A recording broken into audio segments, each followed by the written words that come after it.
আমার প্রিয় ছাত্রীরা, আজকে আমরা দ্বিতীয় অধ্যায়ে চলে যাব।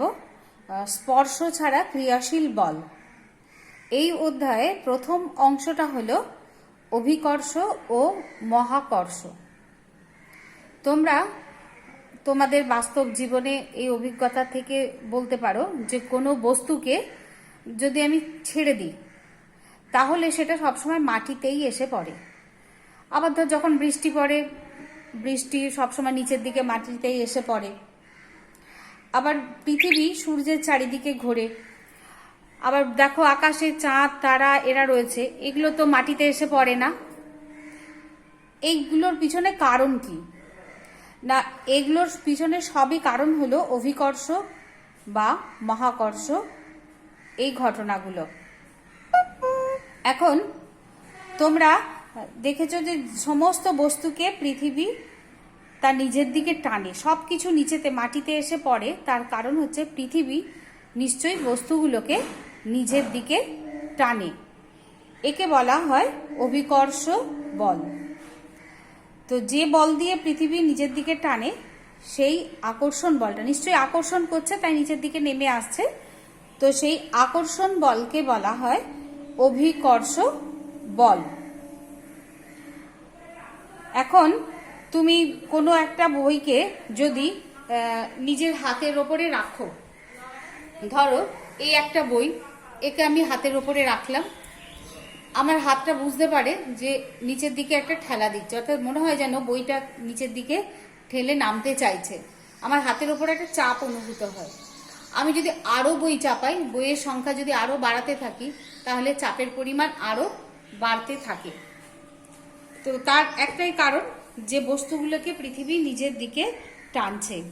এই যে টান, এই টানটাকে কাজে লাগিয়ে যে যন্ত্র তৈরি করা হয়েছে সেটা হচ্ছে স্প্রিং তুলা যন্ত্র, যে যন্ত্র দিয়ে কোনো বস্তুর ওজন মাপা হয়। এটা আমরা আগের চ্যাপ্টারে পড়তে গিয়ে দেখেছি। এছাড়াও শুধু যে কোনো বস্তুকে পৃথিবী নিজের দিকে টানে তেমনটা নয়, এই বিশ্বে যে কোনো দুটো বস্তুকণা একে অপরকে আকর্ষণ করে। ধরো এটা হচ্ছে ভূপৃষ্ঠ, যে কোনো বস্তুকে পৃথিবী নিচের দিকে টানে, ছেড়ে দিলেই সেটা নিচের দিকে পড়বে। এই যে টান, এই টানকে বা এই বলকে বলা হয় অভিকর্ষ। এই বলকেই কিন্তু আবার বলা হয় ওজন। কোনো বস্তুর ওপর পৃথিবীর যে অভিকর্ষজ বল, সেই বলকেই বলা হয় বস্তুর ওজন।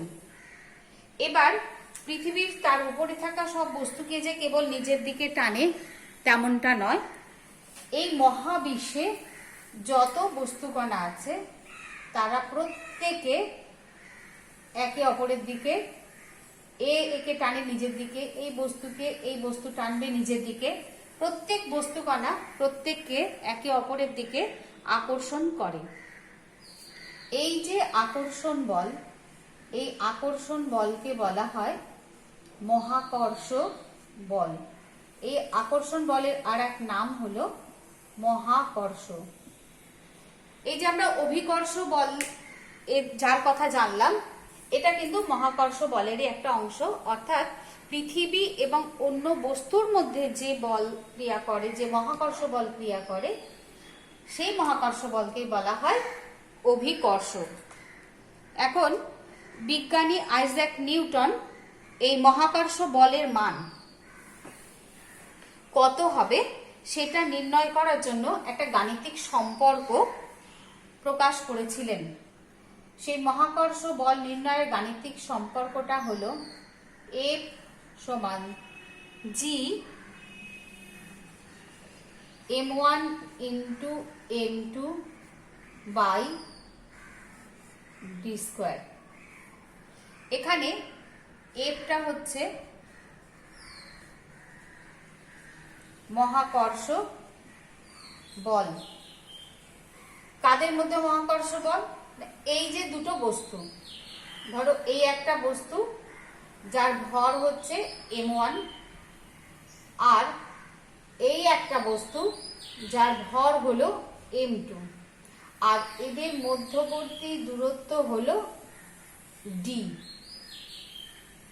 তাহলে এখানে এদের মধ্যে যে মহাকর্ষ বল কাজ করবে সেই মহাকর্ষ বল F সমান G m1 into m2 by d square. m1 হলো একটি বস্তুর ভর, m2 হলো অপর একটি বস্তুর ভর, আর d হলো বস্তু দুটির মধ্যবর্তী সরল রেখা বরাবর দূরত্ব। দূরত্ব কিন্তু সরল রৈখিক হবে, এই দিক দিয়ে ঘুরপথও নয়, এদিক দিয়ে ঘুরপথও নয়। এই যে দূরত্বটা, এটা হচ্ছে বস্তু দুটোর মধ্যবর্তী দূরত্ব, এবং এই দূরত্ব হচ্ছে সরল রৈখিক দূরত্ব। আর এই যে মানটা বিজ্ঞানী নিউটন নির্ণয় করেছেন সেটা কিন্তু দুটো বিন্দু বস্তুর ক্ষেত্রে প্রযোজ্য। m1 m2 ভর সম্পন্ন যে বস্তু, সেই বস্তু দুটো কিন্তু দুটি বিন্দু আকৃতির বস্তুর ক্ষেত্রে কিন্তু আকর্ষণ বলের কথা বলা হয়েছে। এখন এই প্রসঙ্গে আমরা পরে আসছি, তার আগে বলি জিটা কি। m1 m2 তো ভর বললাম, জি হচ্ছে বস্তু দুটোর মধ্যবর্তী সরল রৈখিক দূরত্ব, জি হচ্ছে মহাকর্ষ ধ্রুবক। এটাকে সার্বজনীন ধ্রুবক বলা হয়, তার কারণ এই বিশ্ব ব্রহ্মাণ্ডে এই ধ্রুবকের মান একই থাকে, এই ধ্রুবকের মান কখনো পাল্টায় না। সার্বজনীন মহাকর্ষ ধ্রুবক। সার্বজনীন কথাটা কেন বলে না, বিশ্ব ব্রহ্মাণ্ডের সমস্ত জায়গায় এই ধ্রুবকের মান একই। বস্তু দুটো কোন মাধ্যমে আছে, কোন মাধ্যমে মানে শূন্য মাধ্যম, না এখানে বায়ু মাধ্যম আছে, না জলের তলায় আছে, না কাঁচের ভেতরে আছে, না গ্লিসারিনে ডোবানো আছে, না তেলে ডোবানো আছে, তার ওপর নির্ভর করে না। অর্থাৎ এই জি এর মানটা বস্তু দুটো কোন মাধ্যমে রাখা আছে বা কোথায় রাখা আছে তার উপর নির্ভর করে না। এই ধ্রুবকের মান বিশ্ব ব্রহ্মাণ্ডে সমস্ত জায়গায়, চাঁদে বলো, অন্য তারায় বলো, পাহাড়ের ওপরে বলো, খনিতে বলো, সব জায়গায় জি এর মান একই থাকে, তাই একে বলা হয় সার্বজনীন মহাকর্ষ ধ্রুবক। এখন এই জি এর মান কত এবং একক কি সেটা আমাদের নির্ণয় করতে হবে।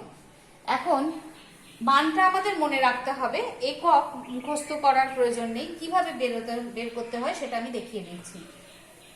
এই যে গাণিতিক সম্পর্ক, এটাকে আমরা যদি কোনাকুনি গুণ করি, একটা সম্পর্কে আমরা নিয়ে আসব, কোনাকুনি যদি গুণ করি, দেখো এর তলায় কিছু নেই মানে কি আছে 1, আর এটার উপরে আছে জি m1 m2 আর তলায় আছে ডি স্কোয়ার। কোনাকুনি গুণ করলে কি হবে, এইরকম ওপর নিচে গুণ হবে। এখানে নিচে আছে 1, ওপরে আছে জি m1 m2। 1 দিয়ে জি m1 m2 কে গুণ করলে হয় জি m1 m2 সমান f দিয়ে ডি স্কোয়ার কে গুণ করলে হয় f ডি স্কোয়ার, বা জি সমান f D square by m1 m2। তাহলে দেখো এখান থেকে আমরা এই মহাকর্ষীয় ধ্রুবকের এককটা কি পাচ্ছি। আমি এখানটা মুছে এখানে লিখি।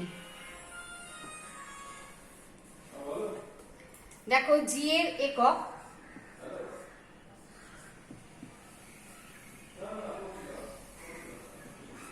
এটা, দেখো এফটা কি বল, আমরা কি জানি বলের একক হলো নিউটন। বলের একটা পদ্ধতিতে একক হলো নিউটন, গুণিতক ডি হচ্ছে দূরত্ব, দূরত্বের একটা একক হলো মিটার, তার স্কোয়ার।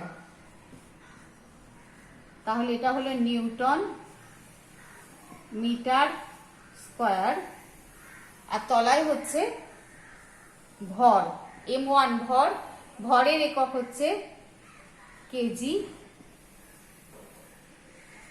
আর দুটো কেজি, দুটো ভর আছে, দুটো ভর একসঙ্গে গুণ করলে, দুটো কেজি গুণ করলে কি হয় কেজির স্কোয়ার। তাহলে তোমার একক কি হলো newton metre square by kg square. এই যে এককগুলো আমরা নির্ণয় করলাম, এটা কি পদ্ধতিতে একক নির্ণয় করলাম না এসআই পদ্ধতি, মানে আন্তর্জাতিক পদ্ধতি, এসআই পদ্ধতিতে। এই এসআই পদ্ধতিতে জি এর একক তো নির্ণয় হলো, মানটা তোমাদের মনে রাখতে হবে। এর মান হলো 6.67 বাই 10⁻11। একক বসাও। নিউটনকে আমরা এন দিয়ে লিখি, মিটারকে ছোট হাতের এন বাই কেজি স্কোয়ার, এটা হলো একক। এবারে এটা কিন্তু পরীক্ষা দ্বারা নির্ণয় করা হয়েছে এই মানটা বিশ্ব ব্রহ্মাণ্ডের সমস্ত জায়গায় এক। এই মানটা এবং এককটা অবশ্যই মনে রাখবে। এবারে আমরা দেখেছি যে এখানে আলোচনা প্রসঙ্গে আমরা জানলাম যে কোনো বস্তুকে যদি আমরা নিচ থেকে উপরের দিকে ছুঁড়ি, ধরো তুমি একটা ঢিল ছুঁড়ে দিলে উপরের দিকে, তো কি হবে, ঢিলটা খানিকটা উপরে উঠবে, উঠে আবার পৃথিবীর মাটিতে ফিরে আসবে। ধরো এখান থেকে এটা পৃথিবী পৃষ্ঠ, এখান থেকে একটা ঢিলকে যদি উপর দিকে ছুঁড়ে দেওয়া হয় বা এইভাবে ছুঁড়ে দেওয়া হয়, প্রত্যেকটা বস্তু একটা নির্দিষ্ট ওপরের উচ্চতায় উঠবে, আবার সেটা নিচের দিকে নেমে আসবে। এটা যাবে বস্তুটা এইভাবে, যেটা এইভাবে ছুঁড়বো সেটা এরকম করে এসে আবার মাটিতে ফিরে আসবে, কিন্তু প্রত্যেকে মাটিতে ফিরে আসে। এখন সব সময় কি এটা সত্যি যে আমরা যত জোরেই ছুঁড়ি না কেন, যত গায়ের জোরে পারো ছুঁড়ে দেখবে বস্তুটা কিন্তু মাটিতেই ফিরে আসছে। কিন্তু একটা নির্দিষ্ট বেগ আছে, সেই বেগে যদি বস্তুটাকে ছুঁড়ে দেওয়া হয় ওপরের দিকে, তখন কিন্তু বস্তুটা নিচের দিকে নেমে আসে না, মাটিতে ফিরে আসে না। সেই বেগটাকে মান হচ্ছে 11.2 কিমি পার সেকেন্ড। অর্থাৎ কোনো বস্তুকে যদি 1 সেকেন্ডে 11.2 কিমি এই বেগে ওপর দিকে ছুঁড়ে দেওয়া হয়, তাহলে সেই বস্তু পৃথিবীর মাটিতে কোনোভাবে ফিরে আসবে না, পৃথিবীর মায়া কাটিয়ে চিরকালের জন্য মহাশূন্যে চলে যাবে। এই বেগকে বলা হয় মুক্তি বেগ। এই বেগকে বলা হয় মুক্তি বেগ। ঠিক আছে? যেমন তোমরা জানো যে রকেট যখন মহাশূন্যে পাড়ি দেয় তখন পৃথিবীর অভিকর্ষের বাইরে চলে যায়। তো এইরকম এই বেগের থেকে বেশি বেগে তাদেরকে যদি পাঠানো হয়, তখন সেটা এই মহাকর্ষের বেগের বাইরে চলে যেতে পারে। এবারে আমরা মহাকর্ষ বল নির্ণয়ের যে সমীকরণ, সেটাকে নিয়ে বেশ কিছু বিষয় আলোচনা করব। আমরা দেখলাম মহাকর্ষ বল নির্ণয়ের সমীকরণটা হলো F সমান G m1 m2 by d square. এখন আমরা দেখছি যে এই যে বস্তুটা ওপরটা হচ্ছে লব, এটা তো ধ্রুবক, এই জি এর মানের কোনো পরিবর্তন হয় না। এখন বস্তুগুলোর ভর, এই বলটা মহাকর্ষ বলটা দুটো বস্তুর মধ্যে দুটো বস্তুর ভর এবং তাদের মধ্যবর্তী দূরত্বের ওপর নির্ভর করে। এখন দেখো, যদি এই দুটো বস্তুর মধ্যে যদি আমি দূরত্বটা ক্রমশ বাড়াতে থাকি, ডি যদি বাড়ে, এখন লব বাড়লে ভগ্নাংশের মান বাড়ে, হর বাড়লে ভগ্নাংশের মান কমে। কারণ এটা দিয়ে ভাগ করা হয়, তুমি একটা জিনিসকে যত বেশি সংখ্যা দিয়ে ভাগ করবে তত তার মানটা কমে যাবে। একটা পেয়ারা, তাকে তুমি 2 ভাগ করলে যতটা পাবে, 5 ভাগ করলে পেয়ারার ভাগটা অনেক কমে যায়। অর্থাৎ যে সংখ্যা দিয়ে ভাগ করা হয় সেই সংখ্যাটা বাড়লে ভগ্নাংশের মানটা কমে যায়। অর্থাৎ দূরত্ব যদি বাড়ানো হয়, দূরত্ব বাড়লে বলের মান কি হবে? কমবে, মহাকর্ষ বলের মান কমবে। এখন এই যে যতই দূরত্ব তুমি বাড়াও না কেন, বল কমতে কমতে অল্প হলেও সেই বল থেকে যায়, মহাকর্ষ বলের অস্তিত্ব থেকে যায়। অর্থাৎ তুমি যদি অনেক অসীম দূরত্ব পর্যন্ত দুটোকে নিয়ে যাও, সেখানে কিন্তু দুটো বস্তুর মধ্যে মহাকর্ষ বল কাজ করবে, এই আকর্ষণ বলটা থেকে যাবে। যদিও একটা নির্দিষ্ট দূরত্ব যাওয়ার পর এই মানটা এতটাই কমে যায় যে সেটা আর অনুভূতির মধ্যে আসে না, সেটাকে আমরা কোনোভাবে অনুভব করতে পারি না। এবার আর একটা কথা বলি এই প্রসঙ্গে, যে নিউটন এই সূত্রটা আবিষ্কার করেছেন, মানে সূত্রটা প্রকাশ করেছেন বিন্দু বস্তুর ক্ষেত্রে। মানে এই যে দুটো বস্তু, এরকম দুটো, আমরা বিন্দুটাকে বড় করে বোঝানোর জন্য বড় করে আঁকলাম, m1 আর m2, এরকম দুটো বিন্দু বস্তুর ক্ষেত্রে প্রযোজ্য। তাদের মধ্যে সরলরৈখিক দূরত্ব হচ্ছে d। এখন এই যে পৃথিবী, চাঁদ, সূর্য, এদের মধ্যেও তো মহাকর্ষ বল কাজ করে। তাহলে এই যে এত বড় আকারের পৃথিবী, সূর্য, চাঁদ, এদের কি আমরা বিন্দু বস্তু ধরতে পারি? হ্যাঁ পারি। কখন? ধরো এটা হচ্ছে সূর্য, এটা হলো পৃথিবী। এখন এটা হচ্ছে সূর্যের ব্যাস আর এটা হচ্ছে পৃথিবীর ব্যাস। এই যে ব্যাস বস্তুগুলো, এটা যদি এদের মধ্যবর্তী যে দূরত্ব তার থেকে অনেক ছোট হয়, বা বিপরীত পক্ষে বলতে পারি যে এই যে বস্তুগুলোর আকার বা ব্যাসটা তুলনায় এদের মধ্যবর্তী দূরত্ব যদি অনেক বেশি হয়, সেক্ষেত্রে আমরা বস্তুগুলোকে বিন্দু বস্তু হিসেবে কল্পনা করতে পারি। বোঝা গেল? আবার বলি যে সূর্য, পৃথিবী, চাঁদ এরা অনেক বড় আকৃতির হলেও নিউটনের দেওয়া মহাকর্ষ সূত্র এদের ক্ষেত্রে প্রযোজ্য। তার কারণ, যদিও এই সূত্রটা বিন্দু বস্তুর ক্ষেত্রে প্রযোজ্য, সূর্য বিন্দু বস্তু নয়, পৃথিবীও নয়, তবু যখন দুটো বস্তুকণার ব্যাস বা আকারটা বস্তু দুটোর মধ্যেকার দূরত্বের তুলনায় অনেক ছোট হয়, তখন বস্তুগুলোকে বিন্দু বস্তু হিসেবে কল্পনা করে নেওয়া যেতে পারে। আর সূর্য, পৃথিবী, চাঁদ এরা প্রত্যেকে গোলাকার। তাহলে এদের ভরগুলো এই গোলকের যে মধ্যবিন্দু, কেন্দ্র, এই কেন্দ্রে সঞ্চিত আছে বলে ধরে নেওয়া হবে। অর্থাৎ সূর্যের ভর যদি m1 হয়, তাহলে যেন এটা একটা বিন্দু এবং এই বিন্দুটার ভর হচ্ছে m1।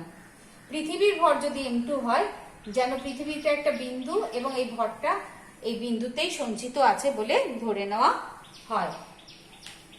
এইবার আমরা একটা সুন্দর মজার কিছু সমস্যা নিয়ে আলোচনা করব। এই সমস্যাগুলো কত সুন্দর দেখো। ধরো বলা হলো যে দুটো বস্তু, একটা বস্তুর ভর ছিল m আর এই বস্তুটারও ভর ছিল m। এখন আচ্ছা আমরা m1 m2 ধরলাম, এর ভরটা দ্বিগুণ বাড়িয়ে দেওয়া হলো। m1 ছিল, বেড়ে ভর হলো 2m1, আর এর ভরটা 3 গুণ বাড়িয়ে দেওয়া হলো, ভরটা হলো 3m2। তাহলে পরে এদের মহাকর্ষ বলের কি পরিবর্তন হবে? এদের দূরত্বটা ধর d। এখন এর আগে যখন m1 m2 ছিল, মহাকর্ষ বল ছিল F, সেটা এই সূত্র থেকে আমরা জানি g m1 m2 by d²। এখন ভরগুলো পাল্টে গেল। আমি ধরলাম এদের মধ্যে মহাকর্ষ বলের মানটা হলো F1।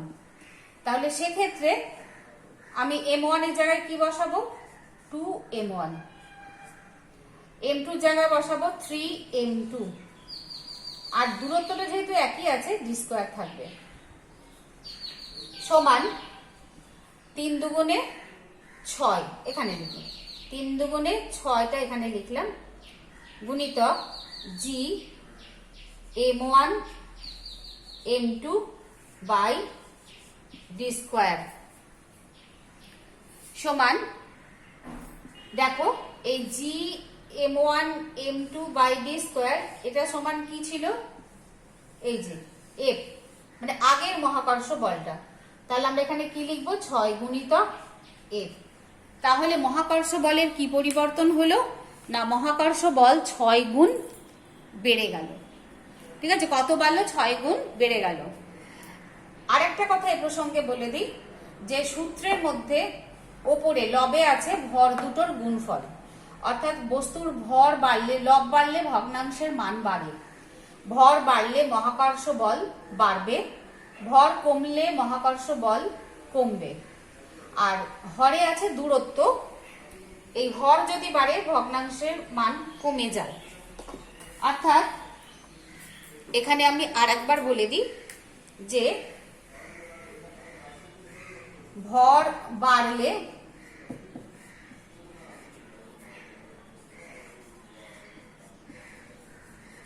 মহাকর্ষ বল বাড়ে, আর উল্টোটা হবে কমলে, ভর কমলে মহাকর্ষ বল কমবে। আর দেখো দূরত্বটা তলায় আছে, দূরত্ব যেহেতু তলায় আছে তাহলে ওটা হরে আছে। এবার দূরত্ব বাড়লে মহাকর্ষ বল কি হবে, কমবে। এটা হচ্ছে ব্যাপার। এখন আমরা যদি আর একটা প্রবলেম সমাধান করি, ধরো বস্তু দুটোর দূরত্ব দুগুণ বাড়লো, 2 গুণ বাড়লো, ভর একই রইল। বস্তু দুটোর দূরত্ব দ্বিগুণ বাড়লো, ভর একই রইল, তাহলে কি হবে? এখন এই আমি এটা সূত্রটা লিখে রাখি, F সমান G m1 m2 by d square. এখন ভর দুটো একই আছে, দূরত্বটা দ্বিগুণ হয়েছে, তাহলে সেক্ষেত্রে আমি ধরে নিলাম মহাকর্ষ বল F1 সমান G, মহাকর্ষ বলটা পাল্টে যাবে দূরত্ব বাড়লে, সেই নতুন বলটা আমি F1 ধরলাম, G m1 m2 বাই অর্ধেক হয়ে গুণ দ্বিগুণ বেড়েছে, মানে ডিটা হয়ে গেছে 2d, দ্বিগুণ বেড়েছে, তাহলে তার স্কয়ার সমান G m1 m2 বাই 2 দুগুণে 4 4d স্কয়ার সমান 4টা নিচে আছে, আমি এটাকে 1 এর 4 লিখলাম, গুণিতক দেখো এই অংশটা G m1 m2 d square, এটা হচ্ছে f, তাহলে 1 এর 4 f। তাহলে দূরত্ব দ্বিগুণ বাড়লে মহাকর্ষ বল কি হচ্ছে, যা মহাকর্ষ বল আগে ছিল তার 1 এর 4 গুণ হয়ে গেল, অর্থাৎ মহাকর্ষ বল 4 গুণ কমে গেল। 1 এর 4 মানে কি 4 গুণ কমে গেল। যদি বলে মহাকর্ষ বলে কি পরিবর্তন হবে, না 1 এর 4 গুণ হবে বা 4 গুণ কমে যাবে। হলো, দেখো দূরত্ব বাড়লো তো মহাকর্ষ বলের মান কমে গেল। ঠিক একইভাবে যদি তোমাকে এইভাবে বলে যে এটা ছিল m1, এটা ছিল m2, ধরো এইটার হচ্ছে যে তোমার আমি ধরে নিলাম ভরটা হয়ে গেল 5 গুণ 5m1, এই ভরটা ধর হয়ে গেল দ্বিগুণ 2m2, এদের মধ্যে দূরত্ব ছিল d, আমি ধরে নিলাম দূরত্ব কমে অর্ধেক হয়ে গেল, দূরত্ব কমে অর্ধেক হয়ে গেল, তাহলে মহাকর্ষ বলের কি পরিবর্তন হবে? তাহলে আগে যেটা ছিল সেটা লিখি, ধরি মহাকর্ষ বল আগে ছিল F সমান G m1 m2 by d square. এখন মহাকর্ষ বলের পরিবর্তন কি হবে? না আমি ধরলাম মহাকর্ষ বল পরিবর্তন হয়ে হলো F1, তাহলে সেক্ষেত্রে কি বসবে, G m1 এর জায়গায় বসবে 5m1, m2 এর জায়গায় কি বসবে 2m2, আর d এর জায়গায় কি বসবে, যেহেতু দূরত্ব অর্ধেক হয়েছে d এর জায়গায় বসবে d বাই 2 তার হোল স্কয়ার সমান G 5 দুগুণে 10 m1 m2 বাই এটা কি হবে d স্কয়ার বাই 4। এবার দেখো পরের লাইনে, এটা আমি এই অংশটা এখানে করলে দেখতে পাওয়া যাবে, হ্যাঁ দেখতে পাওয়া যাবে, সমান এই তলার 4টা উপরে গুণ হয়ে যাবে, তাহলে এর সঙ্গে যদি গুণ হয়ে যায় 10 গুণিতক 4, তাহলে কত হবে 4 10 এ 40, সংখ্যায় সংখ্যায় গুণ হয়, 4টা উল্টে উপরে যাবে গুণ, 4 10 এ 40, বাকি যেমন রয়েছে G m1 m2 by d square, অর্থাৎ G m1 m2 d square মানে হচ্ছে f, অর্থাৎ কত হলো 40 f, অর্থাৎ মহাকর্ষ বল কত বাড়লো, না 40 গুণ বাড়লো। মহাকর্ষ বল কত বাড়লো না 40 গুণ বাড়লো। বোঝা গেল? ঠিক একইভাবে আরো একটা সমস্যার কথা বলি। দেখ, এটা খুব মজার, তোমরা সবাই নিজেরাই পারবে করতে। ধরো এটা 5 গুণ না দিয়ে আমি ধরে নিলাম এটা বাড়লো 3 গুণ, আর এটা বাড়লো 4 গুণ, আর দূরত্বটা আমি ধরে নিলাম হয়ে গেল 3 গুণ বা 5 গুণ, তুমি যা ইচ্ছা বলো। 5 গুণ বেড়ে গেল, দূরত্বটা 5 গুণ বেড়ে গেল। তাহলে সেক্ষেত্রে কি হবে? এটা প্রথমে অবস্থায় ছিল, দ্বিতীয় ক্ষেত্রে F1 যদি হয় G, এখানে লিখবো 3m1 গুণিতক 4m2, D এর জায়গায় হবে 5D তার হোল স্কোয়ার। তাহলে কত হচ্ছে? ওপরে 3 4 12 G m1 m2 বাই এটা 5 5 25D স্কোয়ার, 25D স্কোয়ার। এইটা হচ্ছে F, তাহলে কত হলো? 12 বাই 25 F। তাহলে মহাকর্ষ বল কত গুণ হলো? 12 বাই 25 গুণ হয়ে গেল। হয়েছে? ঠিক একই রকম ভাবে আমি এটা একটু ভগ্নাংশে দেখাই। ধর বল 3 গুণ হয়েছে, এই ভরটা 3 গুণ, এই ভরটা 4 গুণ, আর দূরত্ব হয়ে গেল 1/3, মানে দূরত্ব 3 ভাগ কমে গেল। তাহলে এখানে আমরা 5D এর জায়গায় কি বসাবো? D/3 তার হোল স্কোয়ার। তো D/3 তার হোল স্কোয়ার বসালে এখানে তোমার কি হবে না, ওপরটা দেখো 3 4 12, G m1 m2 যেমন রইলো, এটা হবে D স্কোয়ার বাই 9। এই 9টা উপরে গুণ হয়ে যাবে, ওপরে 12 সঙ্গে গুণ হলে 9 12 108, আর এই G m1 m2 by D স্কোয়ারের জায়গায় বসবে F। তাহলে মহাকর্ষ বলের কি পরিবর্তন হবে? 108 গুণ হয়ে যাবে।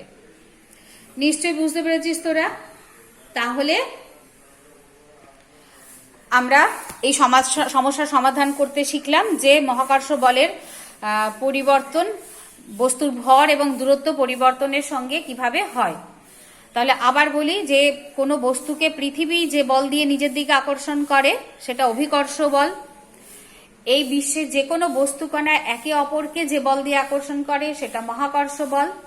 মহাকর্ষ বল পরিমাপের সম্পর্ক হচ্ছে F সমান G m1 m2 by D square. বিজ্ঞানী নিউটন এটা ঠিক করেছেন, আইজ্যাক নিউটন।